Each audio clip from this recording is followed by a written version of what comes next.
Hello friends, स्वागत है आपका आपके अपने YouTube channel R S teacher academy पर। दोस्तों, आज की इस वीडियो में हम बात करने वाले हैं अधिगम एंड अर्जन, यानी कि लर्निंग एंड एक्विजिशन। लर्निंग और लर्निंग अधिगम क्या होता है और अर्जन क्या होता है, ठीक है। तो एग्ज़ाम के पॉइंट ऑफ व्यू से काफ़ी इंपॉर्टेंट टॉपिक है ये, तो बने रहिए हमारे साथ वीडियो के लास्ट तक। चलिए शुरू करते हैं। फर्स्ट ऑफ ऑल हम देखेंगे कि अधिगम का अर्थ क्या होता है। देखिए, अधिगम का अर्थ होता है सीखना, ठीक है। अधिगम का अर्थ होता है सीखना, और अर्जन का जो मीनिंग होता है उसको हम बोलते हैं अर्जित करना या ग्रहण करना, यानी किसी चीज़ को हम ग्रहण कर रहे हैं किसी दूसरे के द्वारा, तो दैट इज़ कॉल्ड अर्जन। और अधिगम सीखना, ठीक है। यहाँ तक आपको क्लियर हुआ कि अधिगम का अर्थ होता है सीखना और अर्जन का अर्थ होता है अर्जित करना या ग्रहण करना। भाषा अधिगम से तात्पर्य उस प्रणाली से है जिसमें बच्चा स्वयं प्रयास करता है तथा उसके लिए कुछ आवश्यक परिस्थितियाँ होती हैं। अधिगम विद्यालय या किसी संस्था में होता है। तो देखिए, अधिगम क्या होता है। अधिगम का तात्पर्य उस प्रणाली से है जिसमें बच्चा स्वयं प्रयास करता है, यानी कि अधिगम के लिए आपको प्रयास करने पड़ेंगे और उसके लिए कुछ आवश्यक परिस्थितियाँ भी होती हैं। और जो अधिगम है वो विद्यालय या किसी संस्था में होता है, ठीक है। इतना क्लियर हुआ। चलिए आगे चलते हैं। भाषा अर्जन अनुकरण के द्वारा होता है। अब भाषा का जो अर्जन है वो अनुकरण के द्वारा होता है। बालक अपने आसपास के लोगों को बोलते, लिखते, पढ़ते देखता है तथा अनुकरण के द्वारा उन्हें सीखता जाता है। इसमें बच्चे को कोई प्रयास नहीं करना पड़ता। भाषा अर्जन की प्रक्रिया सहज और स्वाभाविक है। यानी कि देखिए, आपने अभी देखा भाषा अधिगम जो है वो अधिगम विद्यालय या किसी संस्था में होता है और बच्चा स्वयं प्रयास करता है तब जाके अधिगम कर पाता है बच्चा किसी भी भाषा का। लेकिन भाषा अर्जन जो है वो अनुकरण के द्वारा होता है और स्वतः ही अपने आप ही हो जाता है। वो उसको बच्चे को कोई प्रयास करने की ज़रूरत नहीं होती है, ठीक है। तो ये हुआ भाषा अधिगम और भाषा अर्जन। जैसे मान लीजिए, आप बच्चा जब पैदा होता है तो उसको कोई लैंग्वेज तो आती नहीं है, लेकिन वो धीरे धीरे जो अपनी मातृभाषा है जो कि उसके परिवार में बोली जाती है वो उसको सीख लेता है। वो सीखता कैसे है, अर्जन। उसके उसके लिए उसको कोई प्रयास करने नहीं पड़ते हैं। वो अपने आप ही धीरे धीरे, जैसे बच्चा बड़ा होता जाता है वैसे वैसे वो सीखता जाता है, ठीक है। तो वो होता है आपका अर्जन। लेकिन अधिगम अधिगम की बात अगर करें, मान लीजिए हमारी जो मातृभाषा है वो हिंदी है, अगर हमको सेकंड लैंग्वेज इंग्लिश सीखनी है तो उसके लिए हमें उसका अधिगम करना पड़ेगा, इंग्लिश का अधिगम करना पड़ेगा, क्लास में उसको पढ़ना पड़ेगा। उसके लिए हमको प्रयास करने पड़ेंगे, तब जाके हमें वो इंग्लिश लैंग्वेज आएगी, यानी कि वहाँ पर हम भाषा का अधिगम कर रहे हैं, ठीक है। तो आई होप आपको ये जो कॉन्सेप्ट था वो क्लियर हो गया होगा। तो चलिए थोड़ा चलते हैं आगे। भाषा अर्जन से संबंधित महत्वपूर्ण बिंदु। भाषा अर्जन की बात हम कर रहे हैं तो उससे संबंधित जो महत्वपूर्ण बिंदु हैं वो कौन कौन से हैं उसकी हम बात कर लेते हैं।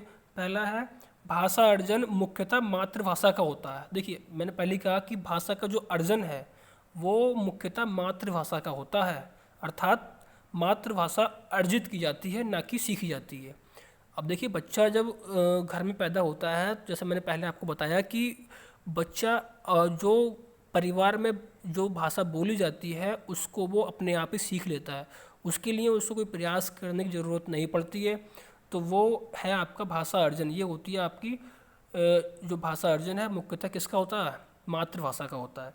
सेकंड पॉइंट है आपका, भाषा अर्जन व्यवहारिक पद्धति है तथा इसमें अनुकरण की मुख्य भूमिका रहती है। अनुकरण की, यानी कि बच्चा जो है अनुकरण के माध्यम से, यानी कि जैसे जैसे बच्चा अपने माता पिता या बड़े बड़े भाई बहन को बोलते हुए देखता है वो वैसा ही बोलने का प्रयास करता है और उसी के द्वारा जो है बच्चा धीरे धीरे बोलना सीख जाता है। तो ये हो गया आपका भाषा अर्जन व्यवहारिक पद्धति है तथा इसमें अनुकरण की मुख्य भूमिका होती है। थर्ड पॉइंट है आपका, भाषा अर्जन में बच्चे को कोई प्रयास नहीं करना पड़ता, ठीक है। ये तो आपको पता ही है कि भाषा अर्जन में बच्चे को प्रयास कोई भी करना नहीं पड़ता है। और भाषा अर्जन की प्रक्रिया है वो सहज और स्वाभाविक हो जाती है। भैया बच्चों को पता ही नहीं चलता कि वो कब सीख गया, अपने आप ही हो जाती है, ठीक है। स्वाभाविक है, ठीक है, ठीक है। सेकेंड आपका पॉइंट की अगर हम बात करें, नेक्स्ट पॉइंट हमारा है इसमें किसी अन्य भाषा का व्याहात नहीं होता है। अब देखिए ये क्या होता है, रोल, यानी कि आप मान लीजिए आपकी जो मातृभाषा है उसका अर्जन आप कर रहे हैं, तो उसमें आप कोई सेकेंड लैंग्वेज का कोई रोल नहीं है, डायरेक्ट आप उसको सीखते हैं, ठीक है, डायरेक्ट आप मातृभाषा को डायरेक्ट सीखते हैं, उसमें कोई दूसरी लैंग्वेज का कोई रोल नहीं होता है, कोई भूमिका नहीं होती है। नेक्स्ट पॉइंट है हमारा, इसमें किसी व्याकरण की आवश्यकता नहीं होती है। भाई व्याकरण थोड़ी पढ़ते हैं बच्चों को कि बच्चा ए बी जो भी हम हिंदी अगर हम सीख रहे हैं तो बच्चों को हम व्याकरण नहीं पढ़ाते हैं, डायरेक्ट वो शब्द बोलना शुरू करता है, फिर धीरे धीरे वाक्य बोलना शुरू करता है। तो इस तरीके से जो है वो जो अपनी जो भी मातृभाषा है उसका प्रयोग करना सीख जाता है। नेक्स्ट पॉइंट हमारा, भाषा अर्जन में सर्वाधिक महत्व जो है समाज का होता है। देखिए भाषा अर्जन हम बात कर रहे हैं तो उसमें जो सर्वाधिक महत्व है वो किसका होता है, समाज का, सोसाइटी का। यानी कि जैसी सोसाइटी में बच्चा रहता है उसी का वो अनुकरण के द्वारा वहाँ की लैंग्वेज को, वो की जो भाषा है उसको वो सीखता है। तो सबसे जो इफेक्ट पड़ता है बच्चे की भाषा अर्जन पर वो पड़ता है समाज का, सोसाइटी का। ठीक है, तो यहाँ तक हुआ आपका क्लियर। अब चलते हैं हम आगे। अब थोड़ी बात करते हैं कुछ पॉइंट भाषा अधिगम से संबंधित। भाषा अधिगम से संबंधित कुछ महत्वपूर्ण तथ्य हैं जो कि अभी हमने इससे पहले बात की भाषा अर्जन के महत्वपूर्ण तथ्य या महत्वपूर्ण बिंदु कोई भी, ठीक है।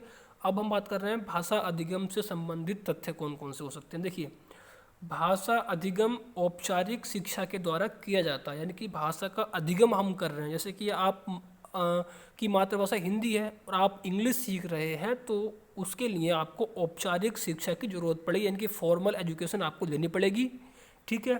भाषा अधिगम विद्यालय में प्रारंभ होती है, यानी कि भाषा का अधिगम भाई हम सीख रहे हैं किसी नई लैंग्वेज को तो उसके लिए हमें किसी स्कूल की ज़रूरत पड़ेगी। थर्ड पॉइंट आपका, भाषा अधिगम में बच्चों को प्रयास करना पड़ता है। देखिए प्रयास तो करना पड़ेगा आपको जब नई लैंग्वेज आप सीखेंगे तो, ठीक है, ये पॉइंट भी आपका क्लियर हुआ। भाषा के नियम सीखे जाते हैं। देखिए नई लैंग्वेज आप सीख रहे हैं तो उसमें आप भाषा के जो नियम होते हैं वो आपको सीखने पड़ेंगे। व्याकरण की आवश्यकता आपको होगी, भाई कैसे कैसे शब्द बनते हैं, शब्दों से कैसे वाक्य बनते हैं, तो ये आपको पूरी जो भी व्याकरण है भाषा की वो आपको सीखनी पड़ेगी। भाषा अधिगम के द्वारा मानक भाषा सीखी जाती है। भाषा अधिगम के द्वारा मानक भाषा सीखी जाती है, यानी कि मानक जो भाषा है वो जो है वो भाषा अधिगम के द्वारा ही सीखी जाती है।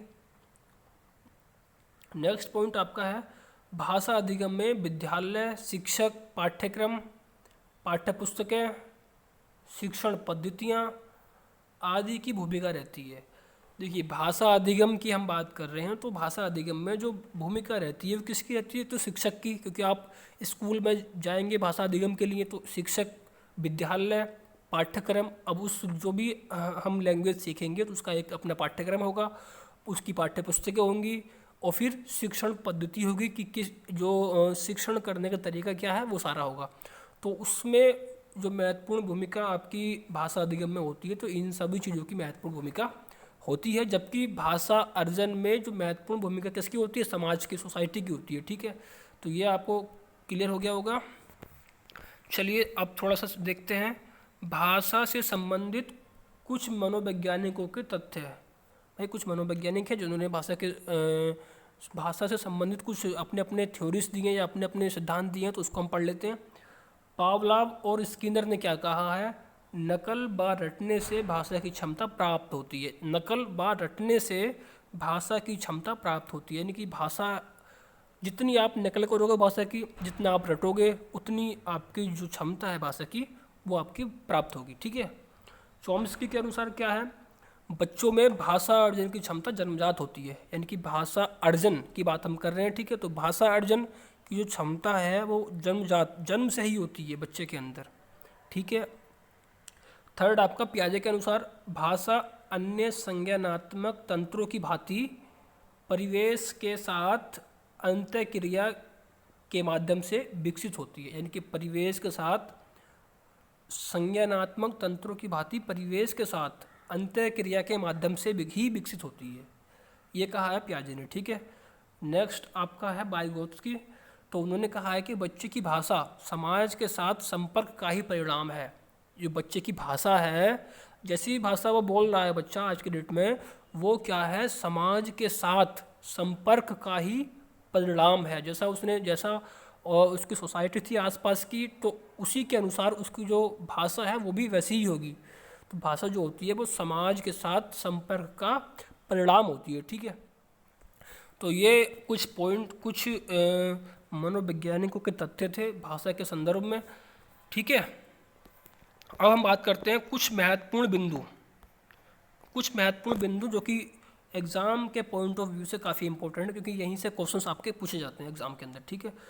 पहला पॉइंट आपका कि मानक भाषा या द्वितीय भाषा सीखने में मातृभाषा का व्याघात होता है। देखिए ये पॉइंट आपका, देखिए आप जब सेकंड लैंग्वेज को सीखते हैं तो उसके लिए आपको मातृभाषा की भूमिका, आपको उसको सीखने के लिए मातृभाषा की भूमिका होती है। क्योंकि देखिए कोई नई लैंग्वेज आपको पता नहीं है ना, लेकिन आप जैसे मान लीजिए आपको इंग्लिश सीखनी है, ठीक है, आपकी मातृभाषा हिंदी है, तो इंग्लिश सीखते समय जो टीचर है वो उसको थोड़ी सी आपकी मातृभाषा यानी कि हिंदी का प्रयोग करना पड़ेगा, तभी आप उस लैंग्वेज को जो आप सीख रहे हैं उसको अच्छी तरीके से सीख पाएंगे। तो ठीक है, तो आप जब आप कोई सेकेंड लैंग्वेज सीखते हैं तो उसमें आपकी जो मातृभाषा है उसका रोल होता है, ठीक है। आई होप आपको क्लियर हो गया होगा। सेकेंड आपका पॉइंट है स्कूल आने से पूर्व बच्चे अपनी मातृभाषा का प्रयोग जानते हैं। देखिए बच्चे, भाई 4-5 साल का बच्चा जो होता है जब स्कूल में एडमिशन कराते हैं तो उससे पहले ही, बच्चा स्कूल आने से पहले ही जो बच्चे की मातृभाषा है उसका प्रयोग करना वो जानता है, ठीक है। थर्ड पॉइंट आपका है बच्चे स्कूल आने से पूर्व ही अपनी भाषाई पूंजी से लैस होते हैं, यानी कि जो भाषाई पूंजी जो उसकी मातृभाषा है उस सारे शब्दों को जानते हैं, वाक्य बोलना जानते हैं। तो यानी कि जो भाषाई पूंजी है, जो भाषा है, जो भी मातृभाषा बच्चे की है वो उसको जानता है, ठीक है।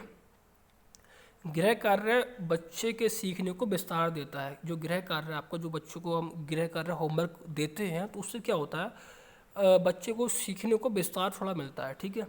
नेक्स्ट हमारा पॉइंट है प्राथमिक स्तर पर शिक्षा का माध्यम बच्चे की मातृभाषा होना चाहिए। भाई देखो प्राथमिक स्तर पर हम बात कर रहे हैं तो बच्चे की जो शिक्षा का माध्यम जो है वो अगर बच्चे की मातृभाषा ही होगा, यानी कि बच्चा मान लीजिए अगर हिंदी बैकग्राउंड से है, हिंदी बोलता है, उसको हिंदी में ही शिक्षा अगर दी जाए तो अच्छा इस तरीके से बच्चा समझ पाएगा। यदि अगर आप उसको इंग्लिश में उसको शिक्षा, जो भी शिक्षा का माध्यम है, अगर इंग्लिश के थ्रू आप उसको पढ़ाएंगे, क्योंकि बच्चा हिंदी मीडियम से है या हिंदी जानता है, तो बच्चा उसको समझने में उसको काफ़ी कठिनाई हो सकती है। तो इसलिए बेहतर होगा कि आप बच्चों को मातृभाषा में ही आप उसको शिक्षा दें। नेक्स्ट पॉइंट आपका है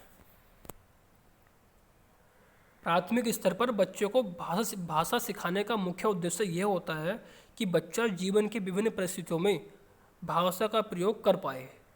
प्राथमिक स्तर पर हम बच्चों को भाषा सिखा रहे हैं, क्यों भाई? वो सिर्फ इसलिए क्योंकि बच्चा जो है जीवन के विभिन्न परिस्थितियों में भाषा का प्रयोग कर पाए। यानी कि मान लीजिए बच्चा कहीं घर से बाहर जा रहा है तो दुकानदार के पास जा रहा है, तो दुकानदार से कैसे बात करनी है, सामान लेके आना है, क्या लाना है क्या नहीं। तो ये मतलब जो विभिन्न परिस्थितियां हैं बच्चे की लाइफ के अंदर, उसमें वो भाषा का प्रयोग कर सके, इसलिए हम उसको प्राथमिक स्तर पर बच्चों को भाषा सिखाते हैं। नेक्स्ट पॉइंट हमारा है कक्षा में बच्चे की मातृभाषा को सदैव सम्मान देना चाहिए। यानी कि जो बच्चे की मातृभाषा है उसको आप सदैव उसको सम्मान देंगे। ऐसा नहीं है कि मान लीजिए बच्चा की जो मातृभाषा वो हिंदी है और आप इंग्लिश में मान लीजिए अपना शिक्षण कार्य कर रहे हैं, तो आप उसकी लैंग्वेज को सम्मान नहीं देंगे या उसको बुरा भला कहेंगे।